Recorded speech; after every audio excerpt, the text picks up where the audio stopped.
এক নাম্বার ফজিলত হচ্ছে এই সূরাটার ভিতরে সবচাইতে উত্তম আয়াত যেটা, সর্বোত্তম আয়াত যেটা, এই আয়াতটা এই সূরাটার ভিতরে। বিশ্বনবী সাল্লাল্লাহু আলাইহি ওয়াসাল্লাম বুলুগুল মারাম কিতাবের 97 নাম্বার হাদিসের ভিতরে বলেন, মান করা আয়াতাল কুরসি ফি দুবুরি কুল্লি সালাতিন লাম ইয়ামনাহু মিন দুখুলিহিল জান্নাতা ইল্লাল মাউত। বিশ্বনবী সাল্লাল্লাহু আলাইহি ওয়াসাল্লাম বলেন, যে ব্যক্তি প্রত্যেক ফরজ নামাজের পরে আয়াতুল কুরসি পাঠ করবে, খেয়াল করে শুনেন, বিশ্বনবী বলেন যে ব্যক্তি প্রত্যেক ফরজ নামাজের পর আয়াতুল কুরসি পাঠ করবে, তার জান্নাতে যাওয়ার জন্য শুধু মৃত্যুটা বাকি। জান্নাতে যাওয়ার জন্য কি বাকি? শুধু মৃত্যু বাকি। মৃত্যু হয়নি, এই জন্য জান্নাতে যায়নি। আল্লাহ নবী বলেন, মান করা আয়াতাল কুরসি ফি দুবুরি কুল্লি সালাতিন লাম ইয়ামনাহু মিন দুখুলিহিল জান্নাহ ইল্লাল মাউত।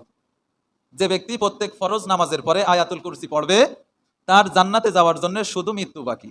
কিন্তু আমাদের অনেকেই আছে আয়াতুল কুরসির নামে খোঁজ নেই, এক মোনাজাতের জন্য পাগল থাকে। মোনাজাত, সম্মিলিত মোনাজাত, আমি আগেও বলেছিলাম সম্মিলিত মোনাজাত সম্পর্কে কোনো হাদিস নেই, কিন্তু আয়াতুল কুরসি সম্পর্কে অসংখ্য সহিহ হাদিস আছে।